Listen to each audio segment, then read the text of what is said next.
Sir, अभी अयोध्या में रामलला के प्रतिमा का स्थापना हुआ और हमारे जो शंकराचार्य थे, 4 शंकराचार्य मुहूर्त को लेकर और अर्धनिर्मित भवन को लेकर सवाल उठा रहे थे। उसके बाद भी वहाँ प्राण प्रतिष्ठा किया गया। क्या इसको सही मानते हैं, गलत मानते हैं? देखिए, मैं उन व्यक्तियों में नहीं हूँ जो हर विषय पर सिर्फ बात करने के लिए बात करता है। मैं कोई धर्म का बहुत बड़ा ज्ञाता हूँ नहीं। धर्म के संदर्भ में हिंदू धर्म में शंकराचार्य को हम लोग सबसे ऊपर इन विषयों में मानते हैं। उन्होंने क्या कहा नहीं कहा वो पब्लिक के डोमेन में है। राम मंदिर का जो शिलान्यास हुआ, जो अभी प्राण प्रतिष्ठा का कार्यक्रम हुआ है, वो मंदिर बनाने की जो मंदिर की जो कमिटी है उन लोगों ने तय किया है। अब उसमें कौन सही है कौन गलत है ये तो वही लोग बता सकते हैं। हमारे पास इसकी क्या विद्वता है कि हम बताएं कि जो मंदिर बनाने के लोग हैं, जो न्यास है या सरकार है, उनमें और शंकराचार्य में किसका मुहूर्त ठीक है? हमको तो मुहूर्त देखने ही नहीं आता है, तो हम क्या बताएंगे कि मुहूर्त कौन अच्छा है कौन खराब है?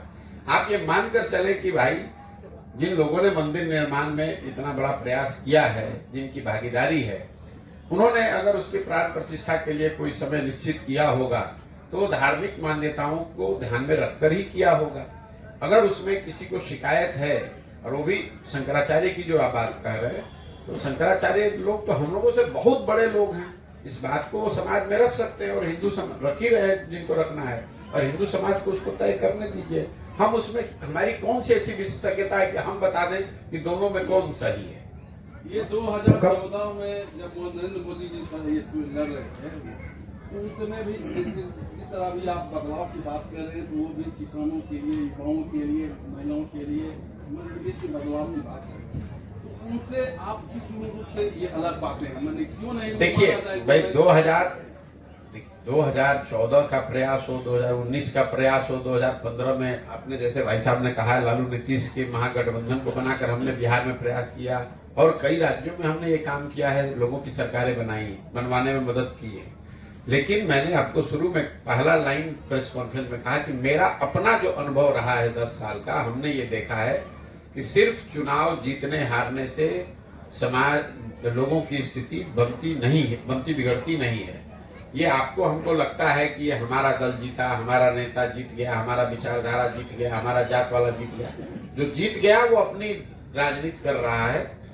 मेरी अपनी समझ 10-15 बरस की अपनी राजनीतिक समझ ये रही है कि अगर आपको राजनीति में कोई आमूलचूल परिवर्तन लाना है तो आपको समाज के स्तर पर उतरकर लंबे प्रयास करने के लिए तैयार होना पड़ेगा। इसीलिए ये जो पूरी जो परिकल्पना है वो गांधी की उस सोच से प्रेरित है, जिसमें गांधी ने कहा कि आजादी की लड़ाई लड़ने से पहले आपको स्वयं साक्षर बनना होगा, स्वावलंबी बनना होगा, सत्य को धारण करना होगा, अहिंसा को मानना होगा। तो जब तक उन चीजों को समाज में आप स्थापित नहीं करेंगे तब तक आप कोई बहुत बड़ा परिवर्तन या बहुत बड़े परिवर्तन की बात नहीं सोच सकते हैं। मतलब घड़ा बनने से पहले मिट्टी को गूंदना और उसको तैयार करना, जब तक अच्छी मिट्टी तैयार नहीं होगी तब तक घड़ा नहीं बन सकता है। अगर मिट्टी ठीक नहीं है, उसको जोड़ तोड़ के इस तरह घड़ा बना भी दिया जाए। आप बिहार में अभी क्या होगा छोड़ दीजिए, 2015 में तो हम बिहार पूरा जीते हुए थे महागठबंधन के साथ। 7 निश्चय का कार्यक्रम भी हमने बनवाया, बिहार विकास मिशन की स्थापना भी करवाई, लेकिन उससे बिहार में कोई आमूलचूल परिवर्तन तो हुआ नहीं। तो उन सब चीजों से सीखने के बाद ही तो ये आकर ये प्रयास कर रहे हैं कि उससे नहीं उस तरह का परिवर्तन दिखा। चाहे मोदी जी की बात कर लीजिए, लालू नीतीश की बात कर लीजिए, हमने दूसरे राज्यों में भी कई जगहों पर हमारी मदद से लोगों ने सरकार बनाई है, लेकिन उन राज्यों में उस तरह का परिवर्तन मुझे नहीं दिखा। तभी तो वो काम छोड़े कि भाई उस काम से तो नेता और दल जीत रहा है, जनता का जीवन तो नहीं बदल रहा है, इसलिए ये नया काम शुरू किया है। तो भाई साहब को लग रहा है कि वही काम अभी तो आप कर रहे हैं, जनता में जो चर्चा है वही काम नहीं कर रहे हैं। उस काम से जो सीखा देखा कि उस काम में बहुत ज्यादा, देश में सबसे ज्यादा सफल होने के बाद भी जनता का जीवन नहीं बदल पा रहे हैं। तो जो विद्वता समझ भगवान ने दी है उसका उपयोग करके अब प्रयास कर रहे हैं कि समाज के जरिए इसको सुधार के देखा जाए। राहुल फायर हो गई है असल में, अभी निकले थे राहुल यादव निकले हुए, उन पर फायर हो गई है। बीजेपी के मुख्यमंत्री उन्होंने फायर किया, इसको किस भाई देश में लोकतंत्र है और मेरी समझ से सारे लोकतांत्रिक प्रयास, लोकतांत्रिक मर्यादाओं के अंदर जिस किसी तरह का प्रयास कोई राजनीतिक सामाजिक संगठन अगर कर रहा है, व्यक्ति कर रहा है, तो उसको करने की आजादी होनी चाहिए। हम पैदल चल रहे हैं तो हम लोग भी परमिशन लेकर चल रहे हैं। अगर सरकार नहीं चलने देगी तो स्वाभाविक तौर पर हम उसके विरोध में हैं। तो अगर हमको कोई यहाँ रोकेगा तो हम विरोध कर रहे हैं, तो राहुल जी को भी कोई रोक रहा है तो उसका विरोध होना चाहिए। गलत है भाई, आप कोई मारपीट कर नहीं रहे हैं, हम किसी का नुकसान कर नहीं रहे, और संविधान ये इजाजत देता है हर व्यक्ति को, हर समूह को, कि वो जाकर अपनी बात समाज में रखे शांतिपूर्ण तरीके से। जो कानून है, कानून की प्रक्रियाओं को फॉलो करते हुए हम यहाँ आए हैं, कैंप लगाए हैं, तो इसका परमिशन लिया होगा। रास्ते में चलेंगे उसका परमिशन लिए है। अगर बिना परमिशन के चलेंगे तब ना आप हम पर कोई FIR कीजिएगा। लेकिन सरकार अगर परमिशन भी न दे और FIR भी कर दे, न करने दे, तो लोकतंत्र की जो मूल भावना है उसके विपरीत है। इसके लिए उसका विरोध होना चाहिए। सर, कभी आप नीतीश जी के साथी थे, आज उन्हीं का विरोध कर रहे हैं। मैं नीतीश जी का नहीं विरोध कर रहा हूँ। इस पूरे अभियान में हम लालू, नीतीश, मोदी किसी का विरोध नहीं कर रहे हैं। हम बिहार की बेहतरी की बात कर रहे हैं। हम ये कह रहे हैं कि इन सारे लोगों का साथ देकर आपने देख लिया, आपका और आपके बच्चों का जीवन नहीं सुधरा, तो ये नया रास्ता, ये जो तरीका है, इसको देखिए। इस तरीके से आपका जीवन शायद सुधर सकता है, आप गरीबी से निकल सकते हैं। जहां तक नीतीश कुमार की व्यक्तिगत बात है, तो व्यक्तिगत हमारे नीतीश कुमार से बहुत अच्छे संबंध रहे। इसी बिहार में कोई ऐसा नहीं दावा कर, हम तो नीतीश कुमार के साथ एक साथ घर में हम लोग रहते हैं, एक साथ घर में रहे हैं 1 बरस, कोई नहीं रहता है। लेकिन आप ये समझिए कि जिस नीतीश कुमार का हमने समर्थन किया था और जिस नीतीश कुमार का हम विरोध कर रहे हैं, दोनों नीतीश कुमार में जमीन आसमान का फर्क है। 2014-15 के नीतीश कुमार की छवि थी सुशासन की। उनके बारे में बिहार में जो उनका विरोधी था वो भी कहता था, भाई कुछ भी कहिए, भ्रष्टाचार ही नहीं है, बिहार में कुछ सुधार करने का प्रयास कर रहे हैं। गति उसकी ठीक है नहीं है, मायने उसके ठीक है नहीं, वो अलग बात है। लेकिन हर आदमी, ये तो ज्यादातर आदमी ये बिहार में मानते थे कि नीतीश कुमार जी बिहार में प्रशासनिक तौर पर, राजनीतिक तौर पर सुधार की कोशिश कर रहे हैं। उस नीतीश कुमार की मदद की गई थी। आज तो नीतीश कुमार के बारे में गांव लोग यही कह रहे हैं कि ये आदमी कुर्सी के लिए कुछ भी करने को तैयार है। इस नीतीश कुमार का विरोध कर रहे हैं। जिस नीतीश कुमार का समर्थन किया था 2014-15 में, उनके पास जनता का दिया हुआ बहुमत था। उनके पास 117 विधायक जीते हुए थे। आज नीतीश कुमार के पास सिर्फ 42 विधायक हैं। जनता ने उनको नकार दिया, हरा दिया। इसके बावजूद जोड़ तोड़ करके वो कुर्सी पर बैठे हैं, इसलिए उनका विरोध हो रहा है।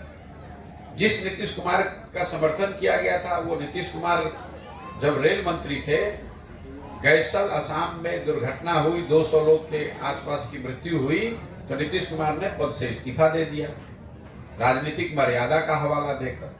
आज बिहार में आपने देखा, कोरोना में अवैध शराब से सैकड़ों लोगों की दुखद मृत्यु हो जाती है। नीतीश कुमार के चेहरे पर शिकन नहीं आती है, इसलिए इस नीतीश कुमार का विरोध हो रहा है। सबसे बड़ी बात जो ये मानवता की बात है, कोरोना में आपने देखा, जिस नीतीश कुमार के मुख्यमंत्री रहते हुए बिहार के हजारों लोगों की दुखद मृत्यु हुई और लाखों बिहार के बच्चे, देखिए कोरोना हुआ, पूरे देश पे संकट था, सब लोगों को परेशानी हुई, लेकिन जितनी परेशानी बिहार के लोगों को हुई उतना किसी भी राज्य में नहीं हुआ। लाखों बिहार के बच्चे बड़े शहरों से एक तरीके से मार कर निकाल दिए गए। वो बच्चे पैदल चल के, धक्का खाकर, गाड़ी से, साइकिल से, बस से, ट्रेन से, किन विकट परिस्थितियों में वापस लौटे। उस समय राज्य के मुखिया के तौर पर नीतीश कुमार ने कोई ऐसा प्रयास नहीं किया कि कम से कम बस भेज दे कि वो बच्चे घर पर आ जाएं। जो लोग लौट कर आए उनके लिए कोई व्यवस्था नहीं की। घोषणा की कि जो लोग वापस आए हैं ये वापस न जाएं, इसके लिए हम यहाँ रोजगार का व्यवस्था करेंगे, उसके लिए कुछ नहीं किया। तो लोकतंत्र आपको क्या सिखाता है? आप किसी का समर्थन करते हैं, किसी को वोट करते हैं, लेकिन वो समर्थन और वोट 5 वर्ष के लिए है, जीवन भर की बंधुआ मजदूरी नहीं है। लोकतंत्र संविधान ये कहता है कि जिस पर भी आपका भरोसा है, जो भी आपको पसंद है, उस व्यक्ति को, उस दल को आप वोट कीजिए, लेकिन वो 5 वर्ष के लिए। अगर 5 वर्ष में उस व्यक्ति ने, उस विचारधारा ने, उस दल ने आपका काम किया तो उसके साथ बने रहिए, और काम नहीं किया तो नागरिक होने के नाते आपकी ये जिम्मेवारी है कि जिस मजबूती से आपने उसका साथ दिया है उसी मजबूती से आप उसका विरोध भी कीजिए। अगर ऐसा न हो तो फिर 5 वर्ष में चुनाव कराने की जरूरत क्या है? आप एक बार किसी को वोट दे दिए, उसके समर्थन में आप आ गए, फिर जीवन भर वही रहेगा, तब तो लोकतंत्र ही खत्म हो जाएगा। तब आप लोग के नजरिए से चलिए, तब तो बिहार में राजतंत्र होना चाहिए।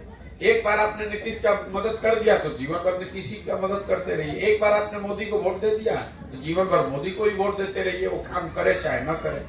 इसी के विरोध में तो ये पूरा अभियान है कि आप जिस किसी को वोट दीजिए वो वोट 5 वर्ष के लिए, काम नहीं किया तो चाहे आपके जात का है कि विचारधारा का है कि दल का है, उसको झाड़ू मार के बाहर भगाइए, तभी तो आपके बच्चों का जीवन सुधरेगा। एक मैं आपको आंकड़ा दे रहा हूं, आप लोग यहाँ पत्रकारिता करते हैं, देश में भी सबसे आगे दक्षिण के राज्य हैं, केरल, कर्नाटक, तमिलनाडु, आंध्र प्रदेश, तेलंगाना। इन सारे राज्यों में आज तक आजादी के बाद से कोई भी मुख्यमंत्री 10 वर्ष से ज्यादा लगातार नहीं रहा है। क्यों? लोग 10 वर्ष आपने काम किया, फिर भी लोग हटाकर दूसरे को मौका देते हैं। यहाँ 32 वर्ष से लालू नीतीश, इसके आगे जनता जा ही नहीं रही और हम लोग मर रहे हैं, हम लोग के बच्चे जाकर मजदूरी कर रहे हैं पूरे देश में। कल अररिया में 90 लाख का लूट हुआ है। बिहार में लाइन ऑर्डर की क्या स्थिति है? भैया, जिस सरकार में राजद वाले लोग रहेंगे और जिस सरकार का मुखिया उसकी सिर्फ चिंता ये रहे कि हमारी कुर्सी बची रहे, वहां पर लॉ एंड ऑर्डर का स्थिति क्या होगा आप बता दीजिए। लॉ एंड ऑर्डर की स्थिति आप क्या अपेक्षा करते हैं? जब 2015 में, मैं आपको और जानकारी दे देता हूं, आपको नहीं मालूम होगा ये, 2015 में जब सरकार बन रही थी, हम तो थे साथ में, कौन लोग मंत्री बनेंगे ये भी तय करने में भूमिका मेरी रही होगी। 4 ऐसे मंत्रियों, विधायकों के नाम राजद की ओर से दिए गए थे जो लोग उनकी छवि आपराधिक थी या जिनकी छवि के बारे में लोगों को था कि भी ये अच्छे लोग नहीं हैं। उन चारों लोगों को नीतीश कुमार ने उस समय मंत्री बनाने से मना कर दिया था कि ये लोग मंत्री नहीं बनेंगे, अगर मंत्री बनेंगे तो फिर सरकार कैसे चलेगा। मैं नाम नहीं लूंगा, लेकिन वो चारों लोग आज इस सरकार में मंत्री हैं। आप बता रहे थे ना नीतीश कुमार में क्या फर्क आया, ये फर्क आया है। 2015 में उन्हीं 4 राजद के विधायकों को लालू जी के दबाव के बावजूद मंत्री नहीं बनाया गया था, उसी 4 को आज उन्होंने मंत्री बना दिया है अपनी कुर्सी बचाने के लिए कि हम कुर्सी बैठे रहे, जिसको जो करना है करो। इसीलिए लॉ एंड ऑर्डर, जब उस तरह के आपराधिक छवि के लोग सरकार का हिस्सा होंगे, मंत्री रहेंगे, तो वहां राम नाम तो जपेंगे नहीं। जब अपराधी मंत्री रहेगा तो लॉ एंड ऑर्डर तो खराब होगा ही होगा। ये सर, एक लास्ट इंडिया अलायंस में लगता है आपको, क्या नीतीश जी की जो चर्चा चल रही है, तरह तरह के कयास लग रहे हैं कि अब उधर भी जा सकते हैं, आपको क्या लगता है? मुझे कुछ नहीं लगता है, मुझे इतना लगता है कि नीतीश कुमार जी राजनीति के उस पड़ाव पर आ गए हैं जब वो कुछ भी करें, अब वो स्थिति उनकी सुधरने वाली नहीं है। वो चाहे इंडिया अलायंस में रहें, भाजपा के साथ चले जाएंगे ही। नीतीश कुमार की जो फितरत है, जब आपकी अपनी ताकत नहीं है तो जब जिधर हवा होता है उधर जाने का प्रयास करते हैं, फिर लगता है इधर से हवा गड़बड़ाया तो इधर, क्योंकि सारे जो निर्णय हैं वो सिर्फ 2 बात पर है, मेरी कुर्सी कैसे बची रहे और हवा का रुख देखने का प्रयास है। तो 2015 में महागठबंधन जीते, 17 में क्यों भागे? 17 में इसलिए भागे कि यूपी में भाजपा जीत कर आई, इनको लगा कि बाप रे बाप, तो भाजपा का ही दौर चल रहा है तो चलो भाजपा में चल लो, इसलिए 17 में भाजपा में भागे। फिर भाजपा में जीत कर आए तो इनकी स्थिति खराब हो गई, इनका गठबंधन तो जीता लेकिन इनकी सीट घट के 42 हो गई।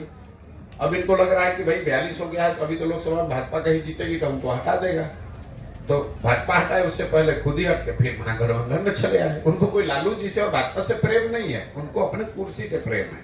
लोग ऑफर भी तो दे रहे हैं लगातार, कोई ऑफर नहीं दे रहा है भाई। देखिए, इसको आप लोग को, कई लोग कहता है कि नीतीश कुमार इतने होशियार हैं, इतने कि वो हर किसी न किसी तरह मुख्यमंत्री बने रहते हैं। ठीक है, ये अगर इसको आप होशियार होना, देखिए समझदार होना और चतुर होना दोनों में अंतर है। आप ठग भी जो है वो भी बहुत चतुर है, तभी तो लोगों को ठग रहा है, लेकिन वो अच्छी बात नहीं है। और ऐसा नहीं कि जनता समझ नहीं गई है। यही नीतीश कुमार हैं जिनके चेहरे पर 2010 में 206 सीट एनडीए को मिला था, तब मोदी जी नहीं थे। नीतीश कुमार के चेहरे पर बिहार के सब वर्गों ने वोट किया था, 206 एमएलए जिताया था। लालू जी की तो पार्टी खत्म हो गई थी, 22 गो एमएलए बचे थे। आज वही नीतीश कुमार है, उनको जनता ने उतार कर 40, 41, 42 पर कर दिया है। तो आप कैसे समझते हैं कि जनता समझ नहीं रही है? अगर नीतीश कुमार के काम में गिरावट आई है तो उनके विधायकों की और उनकी राजनीतिक ताकत में भी गिरावट आई है, वो आप देख रहे हैं। जनसुराज पार्टी अरे किसी जमाने में 2010 में नीतीश कुमार की इतनी ताकत थी कि इन्होंने कहा कि नरेंद्र मोदी को बिहार हम घुसने नहीं देंगे। आपको याद होगा 2010 में नरेंद्र मोदी जी को चुनाव प्रचार में आने नहीं दिया था उन्होंने, इतनी ताकत थी। और आज उनकी दशा देख लीजिए क्या है। तो जैसे जैसे काम आपका खराब हुआ, जनता का ताकत राजनीति में क्या है? जनता का समर्थन ही तो ताकत है। समर्थन घटा, ताकत खत्म। जिस बिहार में आप राजनीति करने आए हैं, यहाँ जाति का जड़ बहुत मजबूत है और आप जिस जाति से हैं वो बहुत उस मामले में बहुत कमजोर है। आपको लगता है कि आप सफल हो पाएंगे? देखिए, ये तो आप लोगों का एक नजरिया है कि बिहार में हर चीज जाति पर ही होता है। जाति समाज की राजनीतिक सामाजिक जीवन की सच्चाई है। बिहार में भी ये बात है और आंध्र प्रदेश में भी है, महाराष्ट्र, गुजरात, कर्नाटक में भी है। तो ये मत समझिए कि जाति सिर्फ बिहार में है। इतना ही जाति का महत्व गुजरात में भी है, इतना ही जाति का महत्व कर्नाटक, आंध्र प्रदेश में भी है। लेकिन चूंकि बिहार में हम लोग गरीब और पिछड़े हैं, तो एक हम लोग को समझ में नहीं आता है। बाहर के लोगों ने ये ठप्पा लगा दिया है कि बिहार इसलिए पिछड़ा है कि सब जाति पर ही होता है। मैं आपको 2 एग्जाम्पल देता हूँ, उदाहरण दे रहा हूँ, अब उसको समझिए। बिहार में जितने लोग सांसद हैं भाजपा के या एनडीए के, वो सब लोग बताएंगे, पत्रकार लोग भी बताएंगे कि वो वोट सांसदों को नहीं पड़ा, वोट पड़ा मोदी जी को।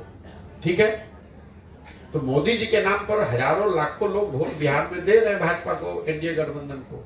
आप जरा मुझे ये बता दीजिए सोच के कि मोदी जी के जाति के कितने लोग बिहार में रहते हैं? मोदी जी के जाति का तो बिहार में कोई नहीं रहता है। तो मोदी जी को वोट कौन दे रहा है? आप ही दोनों बात कह रहे हैं कि हर आदमी जाति पर दे रहा है। और अगर हर आदमी जाति पर दे रहा है तो मोदी जी को तो 0 वोट मिलना चाहिए था। उनके जाति का यहाँ कोई नहीं रहता है। आप कहिए कि ना वो तो धर्म के नाम पर दे रहा है। अरे भाई, जाति पर नहीं दे रहा है ना। मैं आपको दूसरा उदाहरण दे देता हूँ। यहाँ करीब 18% मुसलमान रहते हैं। वो सारे लोग, ज्यादातर मुसलमान वोट देते हैं लालू जी को, लालटेन को। वो तो लालू जी के जाति के नहीं है। वो क्यों दे रहे हैं? वो दे रहे हैं क्योंकि वो भाजपा से डरते हैं, भाजपा को नहीं दे सकते, इसलिए लालटेन को दे रहे हैं। इसी तरह समाज का एक बहुत बड़ा वर्ग है जो भाजपा को इसलिए वोट देता है कि वो लालू जी को वोट नहीं दे सकता है, इसलिए उनको वोट देता है। तो 50% तो हमने आपको सामने गिना दिया जिसका जाति से कोई लेना देना नहीं। सिर्फ जाति के आधार पर वोट नहीं होता है, जाति भी एक आधार है। जाति के आधार पर वोट है, धर्म के आधार पर वोट है, लालू जी के डर से भाजपा को वोट है, भाजपा के डर से लालू को वोट है। मूलतः ये 4 बिंदु हैं। इसके अलावा भी और स्थानीय मुद्दे हैं लोगों। अगर ये मुद्दा नहीं होता तो लोग लोकसभा में और विधानसभा में अलग अलग वोट कैसे कर देते? जातियों की संख्या तो बराबर ही है भाई। लोकसभा में वही जाति समूह दूसरे तरीके से वोट करता है, विधानसभा में दूसरे तरीके से वोट करता है। क्योंकि मुखिया का चुनाव होता है तो अलग तरीके से वोट करता है। और जाति पर अगर वोट सब पड़ रहा है, आप ऐसा भी मान लीजिए, तो आप जरा देख लीजिए कि पिछली बार 90% वार्ड सदस्य चुनाव हारे हैं, 80% मुखिया चुनाव हारा है। तो क्या उनके जातियों के लोग उनका गांव पंचायत छोड़कर चले गए? क्यों? आप ये बताइए कि मुखिया और वार्ड सदस्य क्यों चुनाव हारता है, विधायक क्यों रिपीट हो रहे हैं? इसलिए कि विधायक के मामले में लोगों के पास विकल्प नहीं है। नहीं तो देखिए ना, आप अपने यहाँ अध्ययन करा के देख लीजिए कि आपके मटिहानी में कितना मुखिया द्वारा जीत कर आए होंगे। ज्यादातर लोग मुखिया चुनाव हारे हैं क्योंकि वहां लोगों के पास विकल्प है, नए आदमी को जिता दिया। विधानसभा के स्तर पे, लोकसभा के स्तर के पर लोगों के पास विकल्प ही नहीं है। तो आप ये तो सामने दिख रहा है कि लोग विकल्प चाहते हैं, इन दोनों से बाहर निकलना चाहते हैं, लेकिन वो विकल्प दिखेगा तभी तो जाएगा कहीं। आप पर मुखिया जी लोग पिछले दिनों फायर हो गए थे, कह रहे थे कि चोर कर दिया। कोई मुखिया जी फायर नहीं है, सारे मुखिया जी हमारे साथ चल रहे। वो जो जिला अध्यक्ष है मुखिया जी के, उनका भी आपने देखा होगा 2 दिन पहले आकर फोटो खिंचा कर गए हमारे साथ। और हम तो खिलाफ बयान भी दिए हैं। नहीं, हमारे खिलाफ बयान नहीं दिए, ना हम मुखिया के खिलाफ बयान दे रहे हैं। हम लोगों को ये बता रहे हैं कि जड़ को देखिए।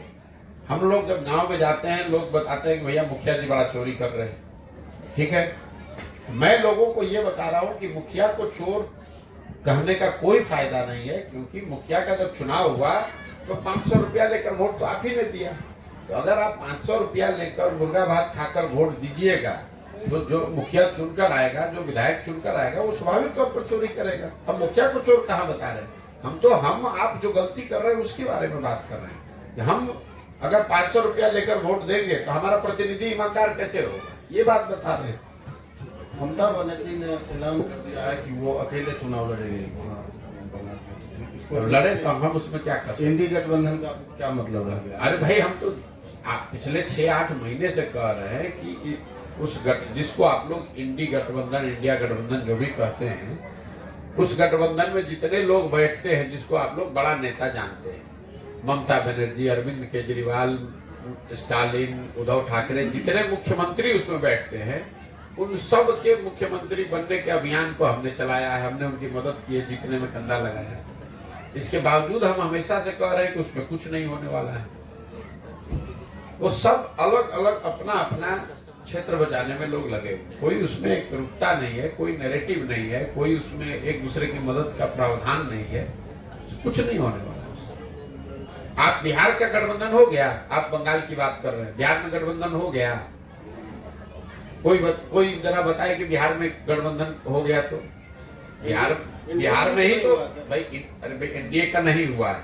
एनडीए में तो एक ही दल, एक ही नेता की बात है, एनडीए में रह क्या गया। अब आप जरा बताइए ना, जो भी है सब चीज एक ही आदमी, नरेंद्र मोदी, उन्हीं के नाम पर चुनाव है, उन्हीं जो कह दिया वही तय हो जाएगा।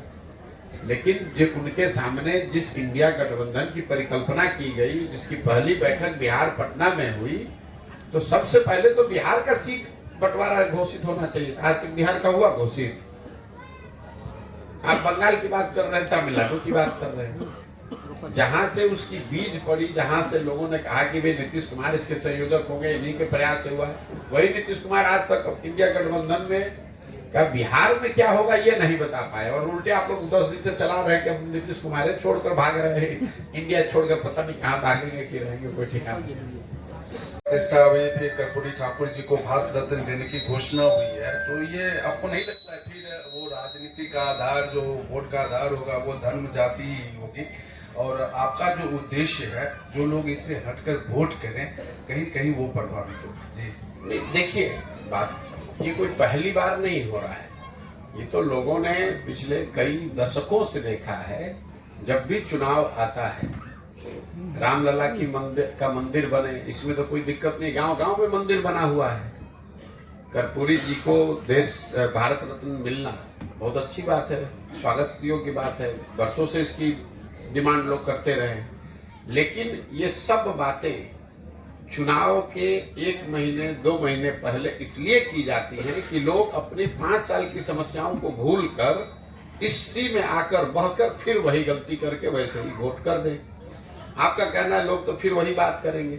अगर लोग फिर वैसे ही करते रहेंगे तो उनकी स्थिति भी वैसी ही बनी रहेगी जैसे पहले से है। ऐसा तो है नहीं कि बिहार ने लालू जी का शासन नहीं देखा, कि नीतीश का नहीं देखा, कि मोदी का नहीं देखा। भाई 10 वर्ष से मोदी जी प्रधानमंत्री तो हैं ही, उससे बिहार में बेरोजगारी तो खत्म हुई नहीं, उससे कोई बिहार से पलायन रुका नहीं। उससे पहले जब केंद्र में यूपीए की कांग्रेस की सरकार थी तब भी बिहार की दशा यही थी। हम लोग तो इस अभियान में रोज ये बात कह रहे हैं कि ये बात ही बेमानी है कि किसने बिहार का भला किया, किसकी वजह से बिहार का नुकसान हुआ। हम तो बिल्कुल उल्टी बात कह रहे हैं। हम ये कह रहे हैं कि जितने भी दल और नेता बिहार में रहे हैं, उन्होंने जो काम किया या करने का दावा कर रहे हैं, उस सब बात को आप सही मान लीजिए। मान लीजिए कि 40 साल के अपने शासन काल में कांग्रेस ने यहाँ काम किया। ये भी मान लीजिए कि 15 साल लालू जी के राज में बिहार में जो गरीब वंचित पिछड़ा था उसको आवाज मिल गई। यही तो दावा कर रहे हैं, मान लीजिए इस बात को। ये भी मान लिया जाए कि भाई नीतीश कुमार भाजपा के राज में यहाँ पर सड़क बिजली में कुछ सुधार हो गया। लेकिन अगर सारे लोगों के काम को, दावे को सही मान भी लिया जाए तो भी इससे तो कोई इनकार नहीं कर सकता है कि पूरे देश में सबसे गरीब, सबसे पिछड़ा, भुखमरी, बेरोजगारी वाला राज्य बिहार है। तो बिहार की जनता को, आपको, हमको ये सोचना है कि भाई देश आगे बढ़े तेजी से बढ़े धीरे बढ़े वो तो एक कहानी है, लेकिन बिहार तो जहाँ था वही है।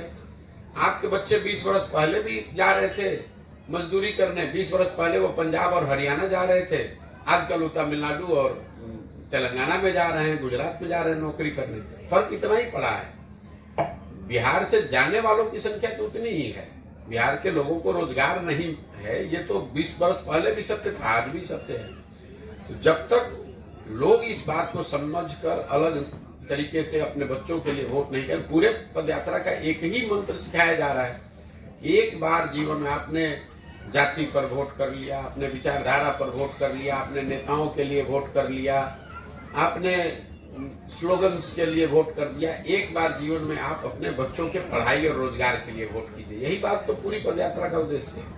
ये आपने राजनीतिक विकल्प की बात कही है, वो जो दल है या जो भी पार्टियां हैं, क्या जनसुराज ये विकल्प ये तैयार कर रहे हैं क्या? बिल्कुल भाई, ये तो मैंने आपको बताया पदयात्रा का उद्देश्य ही है कि बिहार लोग, ऐसा नहीं है कि लोग इस बात, राजनीतिक संगठन के देखिए जो बात हम और आप कर रहे हैं, ऐसा नहीं कि लोगों को बिल्कुल उसकी समझ नहीं है, लेकिन फिर लोगों का ये कहना होता है कि भैया हम लोग वोट किसको दें। यहाँ तो दो ही दल है, दोनों को हम लोग देख चुके हैं, दोनों यही काम करता है। कोई कर्पूरी, कोई जात के राजनीति कर रहा है, कोई धर्म की राजनीति कर रहा है, कोई मंदिर के नाम पर वोट मांग रहा है, कोई रिजर्वेशन आरक्षण के नाम पर वोट मांग रहा है। मैंने जो बताया कि मजबूरी में लालू के डर से भाजपा और भाजपा के डर से लालू को वोट न देना पड़े, उसके लिए आपको नया विकल्प बनाना पड़ेगा। तो जन स्वराज का एक उद्देश्य वही है कि बिहार के लोग जो चाहते हैं कि नया दल बने, वो सब लोग मिलकर दल बनाए, उनकी हम बनाने में मदद कर रहे हैं। वो पार्टी क्या होगा, जनसुराज ही रहेगा या अब क्या रहेगा ये तो जब पदयात्रा खत्म होगी, दल निश्चित बनेगा।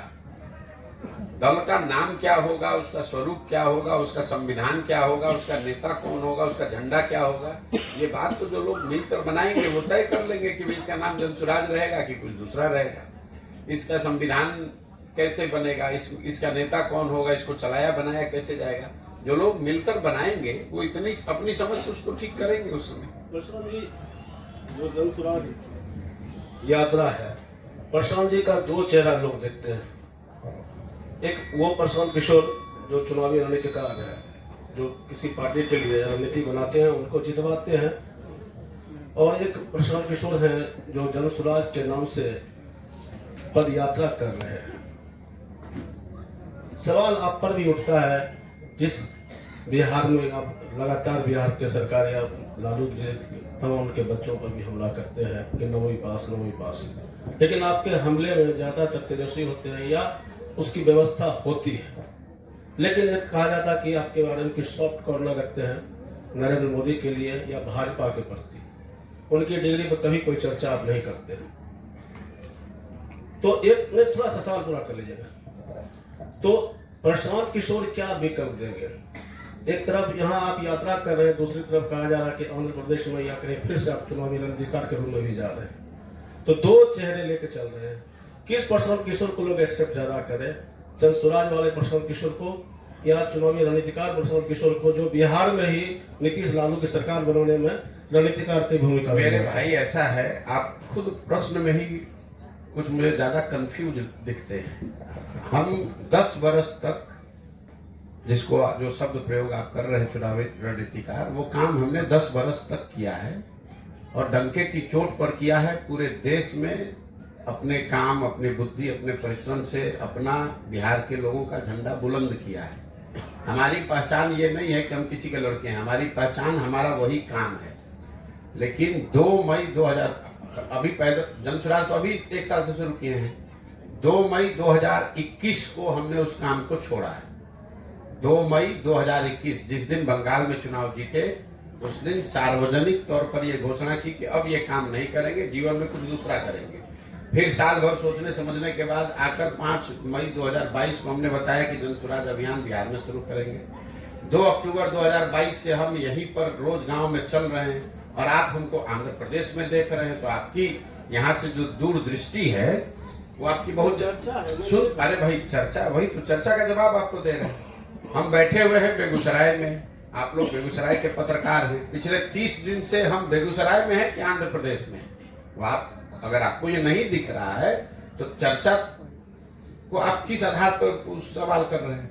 दूसरा आपने सवाल किया कि आप तेजस्वी यादव की डिग्री की बात कर रहे हैं, नरेंद्र मोदी की डिग्री की बात नहीं कर रहे हैं। बिल्कुल ठीक बात है। दो बातें समझिए, नरेंद्र मोदी की डिग्री 9वां पास की नहीं है। उन्होंने अपना डिग्री सही या गलत देश के सामने रखा कि हमने एमए किया है। जब नरेंद्र मोदी की डिग्री पर बात उठी तो उनको भी, प्रधानमंत्री को भी अपना डिग्री दिखाना पड़ा कि भैया हम एमए किए हैं, इस सब्जेक्ट में किए हैं, इस कॉलेज से, इस यूनिवर्सिटी से किए हैं। दूसरा जो ज्यादा महत्वपूर्ण है, हम बात कर रहे हैं बिहार की। 2 बरस से हम गांव गांव घूम रहे हैं बिहार में, तो अटैक या कोई क्रिटिसिज्म या कोई शिकायत हम केरल के मुख्यमंत्री पर करेंगे।